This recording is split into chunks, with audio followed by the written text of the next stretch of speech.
Stoli Vodka is one of the world's most awarded premium vodkas. With a commitment to uncompromising quality since 1938, Stoli controls every aspect of its vodka making, from planting, harvesting the finest ingredients, to distilling and bottling. This process has been followed for decades to guarantee the consistency and quality and signature ultra-smooth taste in each iconic bottle produced. Isn't it time you picked up Stoli Vodka for a try? For those who know their vodka well, and themselves even better, Stoli, the vodka. Check out Stoli as the official vodka in Sports Illustrated swimsuit issue. Enjoy responsibly. 40% alcohol by volume. Imported by Stoli Group USA, LLC, New York, New York.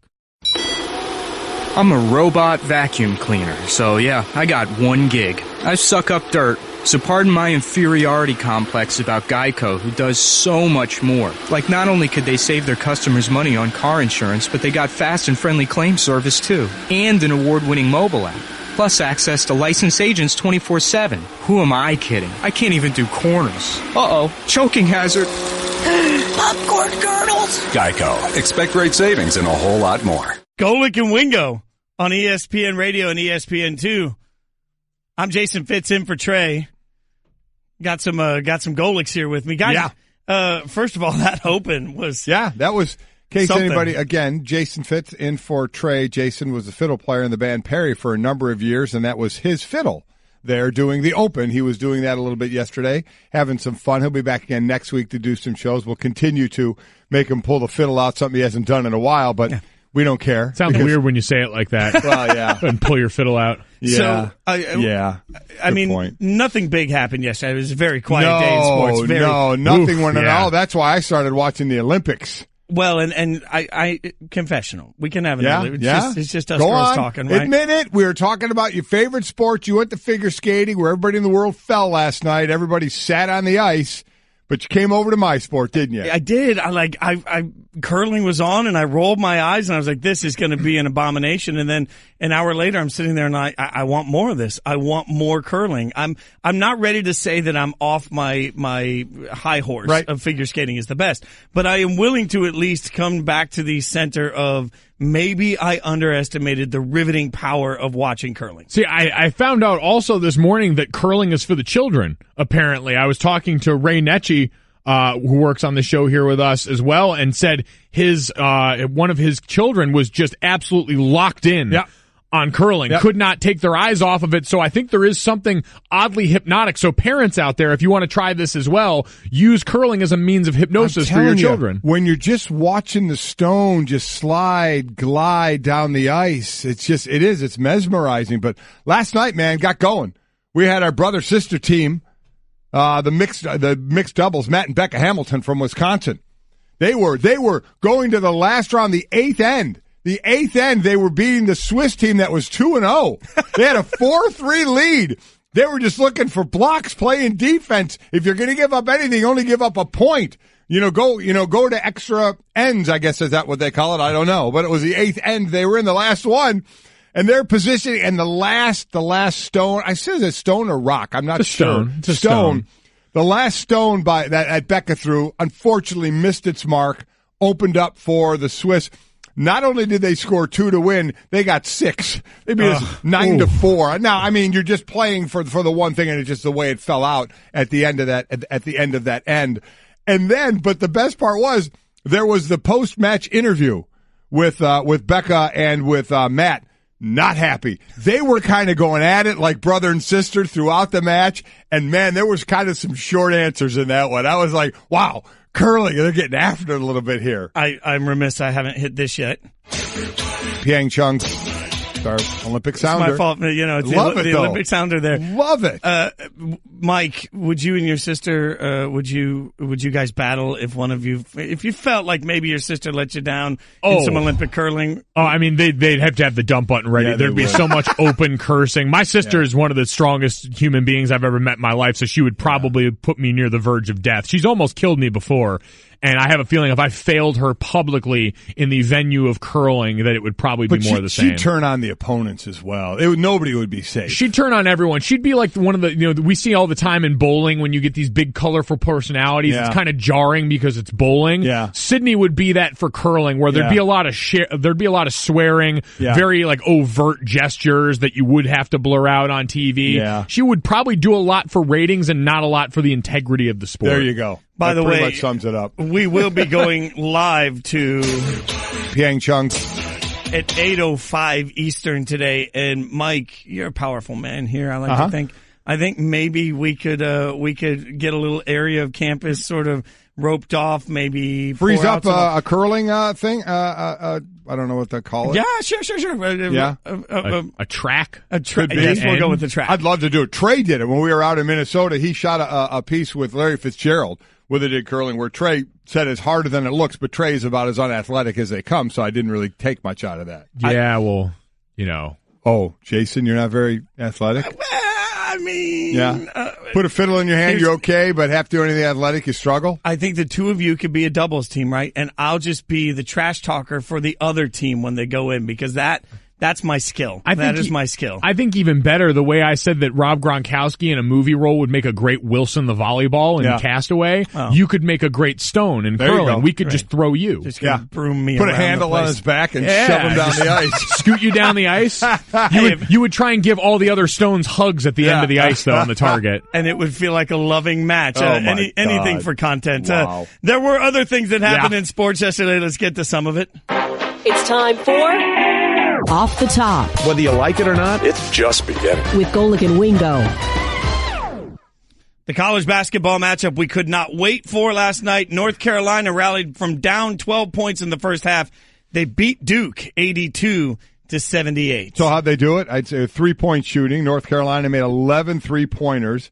It's second most in a game in series history and most in a game against Duke at Chapel Hill. So they hit threes, and they got offensive rebounds. 5 offensive rebounds in the first half, and then pulled in 15 offensive rebounds in the second half. So now, 101 games in, it's North Carolina with a 51-50 lead, and they have a 2-point overall lead in this series. It's amazing, but a nice comeback win for them last night. Yeah, and anytime you hear series history, a lot of times those stats come with a grain of salt, but in this rivalry, you know that carries a ton of weight because, like you said, we're waffling between 2 points this far into the rivalry, now just over 100 games into the rivalry. It's insane, but another quality matchup from them last night, and like we said the other day, the beginning of college basketball season for many people coming off of the haze of football. We tried that one with Jay Billish yesterday, and he didn't really I asked the question, I said, Jay, everybody kind of now tuning into college basketball once the Super Bowl's over,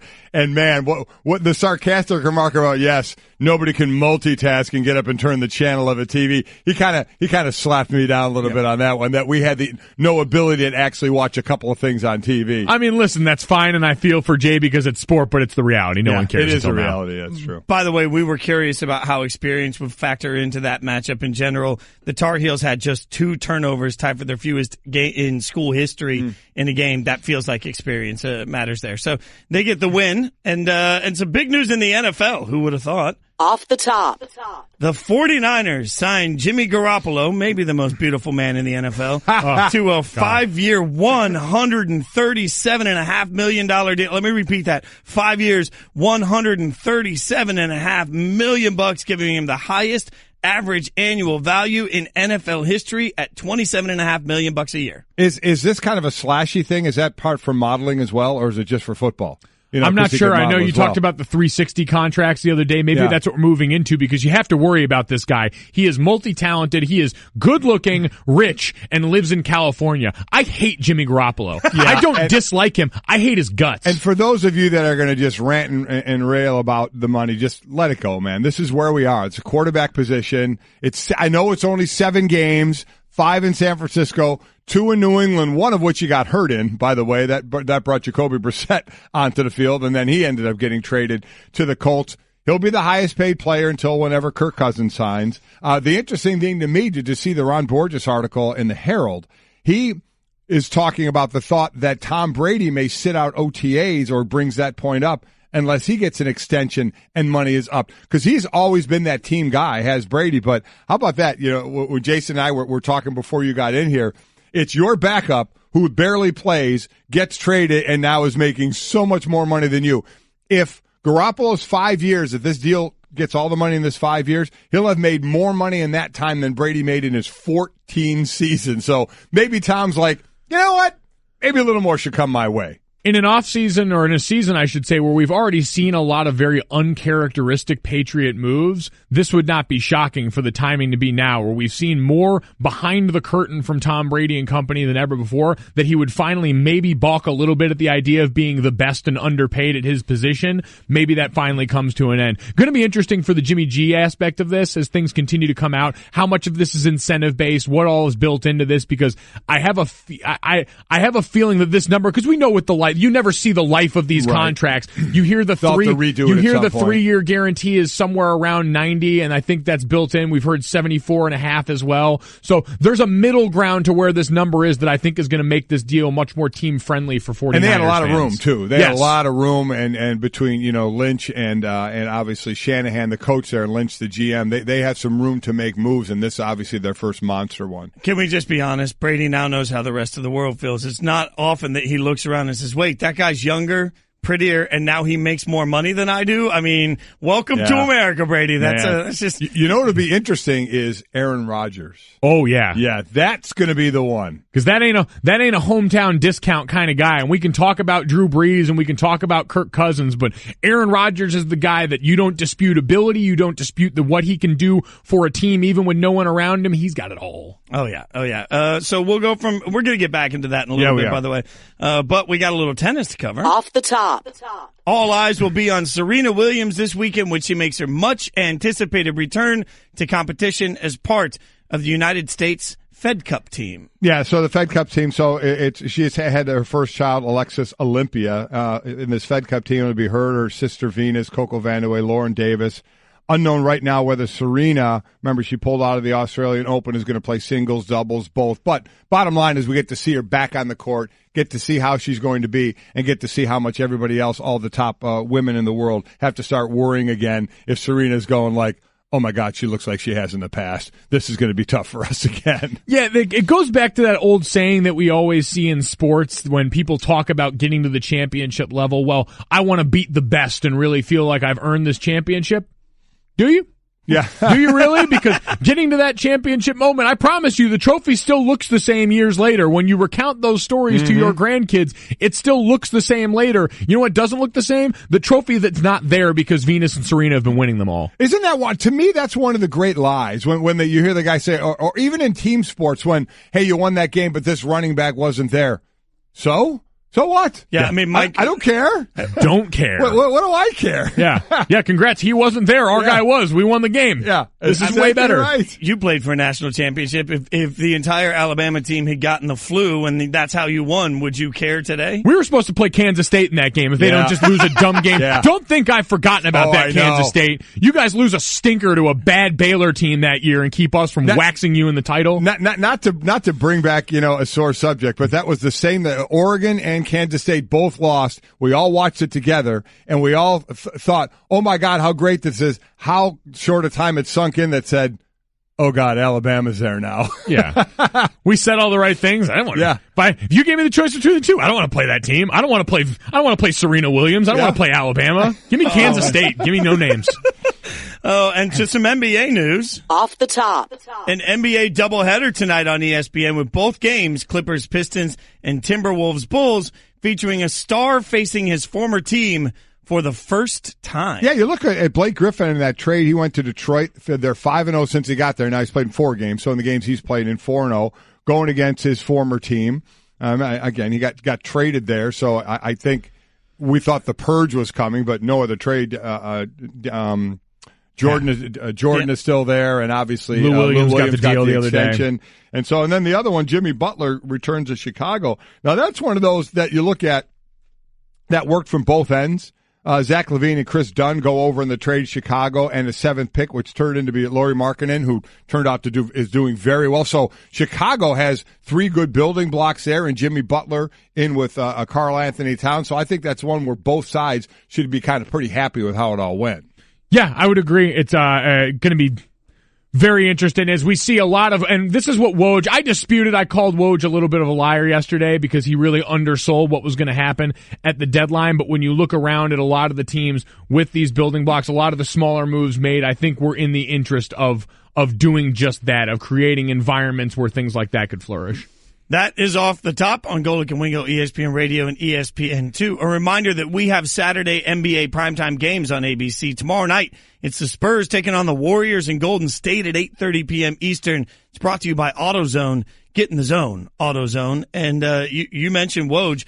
You called him out and a little bit this morning on First and Last. I heard that. I love it because, I sat here yesterday and I said, Woj, any chance Isaiah Thomas gets traded? Don't think so. He was holding out on us. It was utter chaos yesterday. Here was my thought. I heard you calling him out, and Jason was saying the same thing when I got in here. You know what I think he was just doing? I think he was just underselling. I think he was keeping all the other insiders off the scent, right? So say we're fishing, okay? And we have our fish finder, and you're the only one looking at it, right? And you got your line in, and you see a bunch of fish around your line, and somebody wants to come in and fish with you, and they ask you, "Hey, are there fish down there? Are the fish biting?" What are you going to say?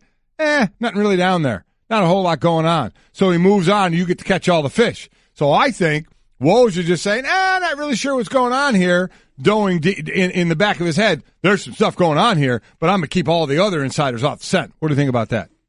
It's a solid strategy. I think so. I can buy in that. You sound like a pretty dishonest fisherman, which is concerning for me as your son, but I wouldn't do it to you. If it was me, you, and Katie Nolan, I'd have done it to Katie Nolan. All right, that's fair. I wouldn't have done it to you. That's fair. Your blood. You know? We needed the help on that one anyway. Right. But listen, regardless of how we got there, Woj just spent yesterday dummying the rest of the NBA insiders that live out in the world. He was on top of his game. Well, and if you missed it, if you somehow missed the news yesterday, the Cavs pull off 3 different trades. They get rid of in the process Isaiah Thomas, Dwayne Wade, Jay Crowder, Derrick Rose, Iman Shumpert, and Channing Frye are all gone. What did I say? Iman Shumpert. Reading is not my strength. Iman Shumpert? So it got rid of all of those, and they acquired Jordan Clarkson, Larry Nance Jr., George Hill, Rodney Hood in the process. So a complete overhaul. And to Mike Jr., to what you said yesterday, they needed to get rid of people. That's what they did. They got rid of people in the locker room. Yeah, you needed to carve out a lot of poison. That roster had gotten stagnant. There were personnel issues. Forget just basketball fit-wise, but personality fit-wise on that team. And we said yesterday, Isaiah Thomas was really at the front and center of that. And I think it was a situation where he was being the only version of himself that he knows how to be, and that just doesn't work in a world where LeBron James is still the focal point of that team. They got younger. They got more athletic. They got better shooting from the outside in this one. So it'll be interesting to see going forward, what they do. 3 of these guys, Nance Jr., Hood, and Clarkson, are 25. George Hill is 31. They didn't really get help in the rim protection area. Larry Nance Jr. is the one of this group that would do it the most. Now, as I said last year, they weren't great defensively last year going in to the playoffs. They started to play a little better, but they weren't great defensively, and they're not going to be great defensively going in this year. But if their offense can pick up, that's defensively, that's got to be a little more want to out of them. Offense, they got better, a little better offensively, and they did. That locker room, man, that thing turned quickly with guys on one another, and wow. And Isaiah Thomas being gone. Think about that guy. I mean, he was the talk of the town, incredible talk of the town, and then he goes into playoffs, and the unspeakable tragedy of losing, his sister in a car accident. Then he gets hurt. Then he gets traded. So then you think new life with LeBron. He is now matched up with LeBron. You start to come out the other side of that. The worst thing, obviously, being the loss of his sister. But, you kind of try and keep going in your sport, in basketball, to mix with LeBron, maybe go for that max deal in the summer. Man, I mean, all that is just gone. Traded to the Lakers. Who knows what it's going to be there, where they're going to go in the future. I doubt he's in their plan. So it has been a road for him. And we'll obviously get to what it means for the Lakers. But for the Cavs, their GM, Kobe Altman, wheeling and dealing yesterday, said the team had to make a change. This is what he said.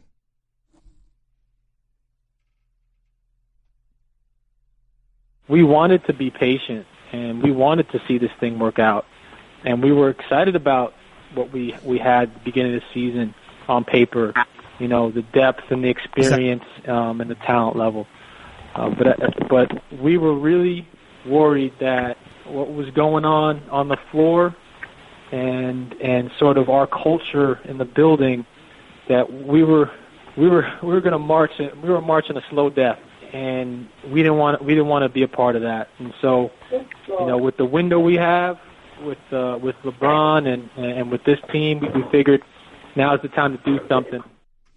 That's the Cavs GM Koby Altman speaking about it. Golic and Wingo on ESPN Radio, ESPN2, presented by Progressive Insurance. All of our phone guests on the Shell Pennzoil Performance Line. With a locker room that's decidedly less than locker rooms we're used to, with so many players in it, Mike, as opposed to then baseball, you bring it down some, in basketball, 12, 15 guys, it can get, and when it's bad, it can really blossom to being really bad because of the lesser amount of players in there. So they needed to make moves there. And now, did you make enough moves? You get Hood and Hill, which will probably go in the starting lineup with Love and LeBron and Tristan. These are great catch and shoot. Great. They're better than what they had, and catch and shoot 3-point guys, which will fit into this offense. Cleveland likes to do that, obviously. So, and then what does it do? It goes to the future.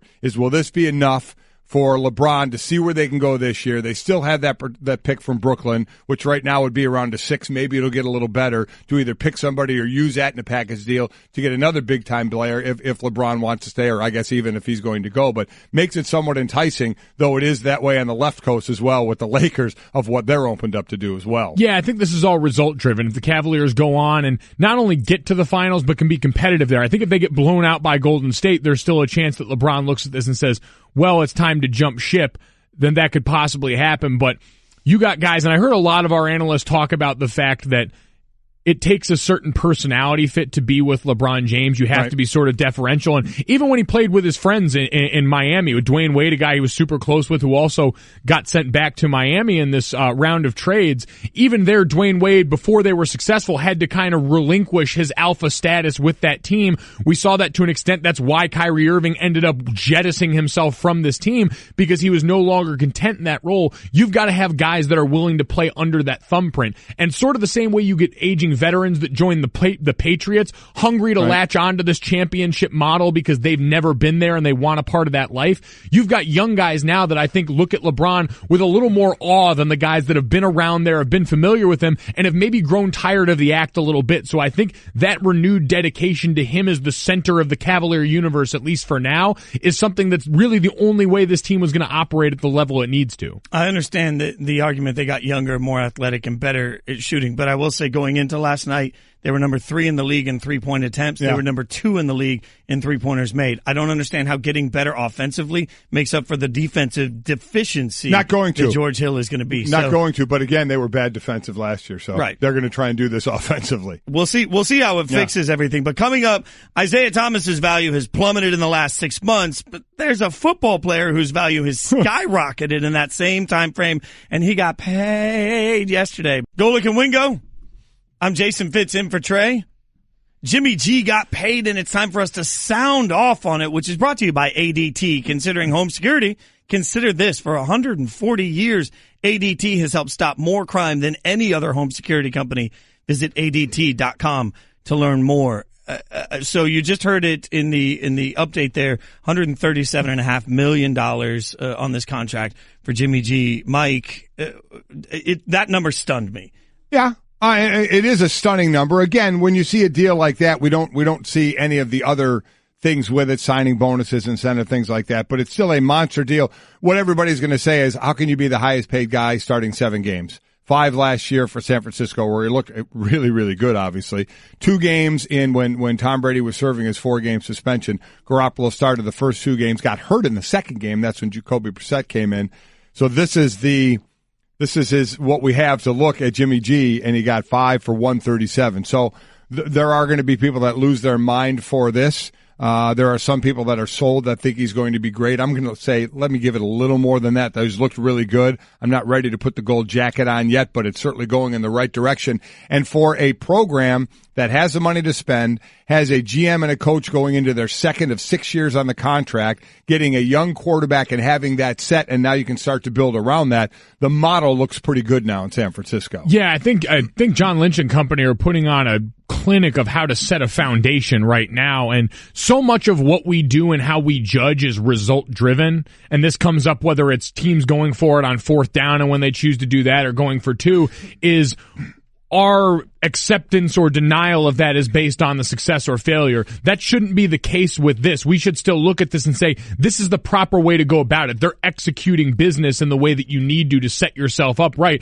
Whether Jimmy Garoppolo and the rest of this team, because the reason you shell out for Jimmy is because right now you're so deficient in other areas, you've got to start and plant the flag somewhere. You need something to build off of, and this is the guy you look at on the roster right now that is young in some places and just lacks talent in others and say, we think we've got a guy who's both young and talented and can win for us now, but more importantly down the road. This is where we need to hitch our wagon to right now, and they're doing it, to your point, on a deal where we've yet to see a lot of the specifics, so maybe it's not quite the monster number right now that we're all just seeing that high annual cash value.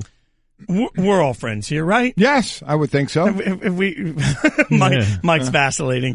If we reach the point where I can just openly tell two Golics sitting across from me how incredibly wrong you both are. Oh, sure you can. Okay, go ahead. Good, because this doesn't make any sense. I'm sorry, and I'm not trying to be all like hot take loud guy, but let me at least ask you this. Yeah. 7 games in, why not have franchised him? They could have franchised him, paid him the top 5 value, which would have been, depending on the franchise tag, between 21 and 25 million. Only saves them a little bit of money. But what it saves them is it saves them having to figure out what to do if in a year Jimmy G's body of evidence is such that it's not as good. Let's remember RG3 was a rookie of the year and we all thought he was going to be the future. How did that work out? I just want to see more body of evidence on a quarterback before I commit to 5 years and a ton of money, however it's laid out, on somebody. Listen, that's a fair point. I'm sure there are a lot of people that would have said because you don't have enough of a sample size to give it another year. But then, so I think they are rolling the dice a bit. Now, again, they see him more in practice and in the locker room as well. They see him a lot more than we see him, and they are obviously sold on him from the business side of it.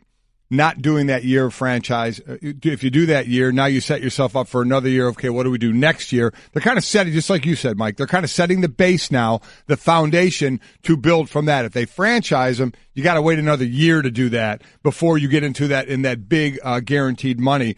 So I could easily see it from both sides. Wait another year, see what you got, make sure you're investing your money into something that you trust a little more. Right now, they're going for they're taking a risk. They're in that stock market with a little bit of risk. I think that would be playing scared. I think waiting another year is how you end up with the Kirk Cousins monster that you had on your hands this season if you're Washington. When you dilly-dally around the point like that for a guy and you start doing the franchise, which, listen, that $24 million guaranteed, depending on how the rest of the particulars of this deal shakes out, could end up being right around what you would have been paying, maybe even a little less, depending on what the averages truly look like year to year when you see the way the guaranteed shake out with everything else. So what would you have then? You would also have the rest of the quarterback market taking place, where we're going to see Kirk Cousins sign a monster deal this offseason, where we're going to see Drew Brees probably re-sign in New Orleans for big money, and then next year you got the real ace in the hole sitting there, Aaron freaking Rodgers. And so you want all of those contracts coming up in the meantime, where, shoe on the other foot, what if Jimmy went out and balled under that franchise tag? Then you're in a world of hurt, closer to having to pay more of the guys on your roster, closer to having to pay whatever other free agents you might bring over, draft picks, all there. When you've got the time, space, and money to settle this now, that would be a huge mistake in my mind. I think Kirk Cousins is the exact reason this happens right now. Teams have seen what can happen if you roll the dice that way. And I understand that what you're saying is, what if Jimmy G balls out and you're only saving a little bit of money today. Right. But no matter how this contract plays out and how much is guaranteed, if Jimmy G, after 16 more games, stinks, they are going to have a cap consequence for paying him today. That's the part of the leverage piece of this that I can't wrap my head around. And they put him into a different conversation when it comes to expectation. Because let's face it, when you look at the top 4 quarterback contracts, top 5 quarterback contracts in the league, Joe Flacco, the question of whether Joe Flacco is elite isn't raised because of Joe Flacco's play. It's raised because of Joe Flacco's pay. The question of Matthew Stafford and whether or not he's the guy isn't because of the way he's played. It's because he makes a ton of money. They've now put Jimmy G at 7 starts into that conversation with everybody. They've forced do we really have the guy, and is he overpaid conversation on somebody with 7 starts. Well, everyone in this organization, you mentioned the 6-year deal for everyone involved in the front office and now a 5-year deal for your quarterback. You've committed to working through this in the long term, at least in the here and now. So I don't think the immediate results need to be as concerning. I don't think letting a contract dictate expectations changes what you do in the building. Like, yeah, we might all look at that different, but he went 5-0 in his first 5 games with them last year. Our expectations were going to be through the roof regardless of what this contract looked like. So I'm not going to use that as a misnomer, especially again when right now we're seeing an estimate of this contract. This is the first look at what we think is coming right here. And so I'm not going to sit here and judge based off these nice round numbers we like to use of annual cash values that don't always tell the whole story in this. Yeah, it's interesting, and that's all we have right now because we don't have any of the particulars, but June of 2016, Andrew Luck led the way when his deal averaged $24.6 million. A year later, June of 17, it was Derek Carr, $25 million. Then just a few months later, September, it was Matthew Stafford at $27 million, and now a few months after that, it's Jimmy Garoppolo at $27.5 million. Why I don't mind? I completely understand what you're saying about the risk, but I think I like what they did just for the fact of now they have this done because they have a lot of rebuilding to do. They have a lot of money to do it, and they said, okay, this part of it is over. It may blow up. If he's not good, you're right. It's going to hamstring him, but this is why they're there to make these decisions. They saw enough in those 5 games and in practice and around the facility that says, we're going to take care of this. Now we've laid again, to use your word, Mike, laid the foundation to where we can build everything. Because we always know when Russell Wilson was playing well or any young quarterback that isn't getting paid a lot plays well, that's always looming there. You get about a 2 or 3 year discount until you got to pay that guy. And now basically the 49ers said, we're just going to do it right now. We're going to do it right now so we know exactly kind of where we stand and build from there. Well, and because, too, you're going to look around this offseason and see a lot of people, and I heard Dominique Foxworth and Mina Kimes bring this up on the Nickel Package podcast the other day that we do around here. This idea of in a day and age where we just saw Nick Foles win a Super Bowl, where Case Keenum and Blake Bortles were in the conference championship round, do you need this anymore? And that's all predicated on what your team has. And what the 49ers don't have the ability to do right now is win with defense for a guy that can play cheaper. They need some guy that's going to go out there and, on the contrary, have to be the strength of the team for a little bit while everyone else catches up, while they figure out if Reuben Foster is going to be healthy long-term and some of those draft picks pan out. It's a great point. Also, let's not get lost on the fact that Jameis Winston and Marcus Mariota are about to figure out where they fit in on the pay structure too. So how you figure out how to pay other young quarterbacks with the bigger body of work that have been up and down depending on the time is going to be interesting. Can I ask you one quick question? If he makes $137 million in 5 years, which entertainer makes more than that in 5 years? Oh, a bunch of them. A bunch of them? A ton of them. I mean, really? The list, like, we always complain about athlete salary, but nobody complains about, Taylor Swift making $80 million a year. I'm just saying. We'll get into that more, too, I'm sure. Coming up, you know how some people say that a particular person won the internet with a great tweet? Well, one of our guests yesterday won the parade. You'll hear why next. Again, we have out there at Golic and Wingo, we put up the question, how are you going to spend your first Sunday without football? We'll continue to read your responses to that. Golic and Wingo on ESPN Radio and ESPN2, presented by Progressive Insurance. All of our phone guests on the Shell Pennzoil Performance Line. I'm Jason Fitz in for Trey. With the 2 mics. I'm just going to spend the first Sunday of no football season like outside your door, just kind of knocking and being like, hey, guys. I ain't answering. Wow, that's one of my favorite. I'm going to be in the house and I ain't answering. You're going to be awful cold, too, so good luck with that. We'll see how long you last. The cars will be in the driveway. Yeah. It's clear everyone's home. Yeah. I'll see everybody through the windows, but nobody will answer. But I was going to be like, guys, want to come outside and play like that? That was sort of my you can give it a go. Thank you. Yeah. Thank you. Speaking of standing outside in the cold, that's what they did in Philadelphia yesterday. For the parade that we still haven't heard from Bordop Cliff. We're not sure if he made it. How about that? Cliff called in 3 times from Philly during the show yesterday. The 3rd time we never even heard him. We're not 100% sure he was even there. Like, if this was one of those investigative ID shows where they were like, what happened to Cliff? We'd have to say, well, he was on. We think he was on the 3rd call. We don't know. It was the 2nd call, right? That he said his friend broke his own finger so he could get a doctor's note to not have to go to work, so he could go to the parade. I mean, that's That sounds like a Philly fan right there. I don't think there's any doubt about that. Dedication. Yeah. And I'm sitting here thinking, is a parade really? I mean, you know me. I love parades. I know you do. And floats and balloons and Bet anything. you're not breaking any fingers for it. I'm not breaking fingers for the parade. No. Now, I said that before, but then I heard what Jason Kelce did at the parade. You got to hear this because this might be the single greatest parade moment of all time. Jason Kelce yesterday. No one wanted us. No one liked this team. No analyst liked this team to win the Super Bowl, and nobody likes our fans. And you know what? I've just heard one of the best chants this past day, and it's one of my favorite, and it's new, and I hope y'all learn it, because I'm about to drop it right now. You know what I got to say to all those people that doubted us, to all those people that counted us out, and to everybody who said that we couldn't get it done? What my man Jay Ajay just said.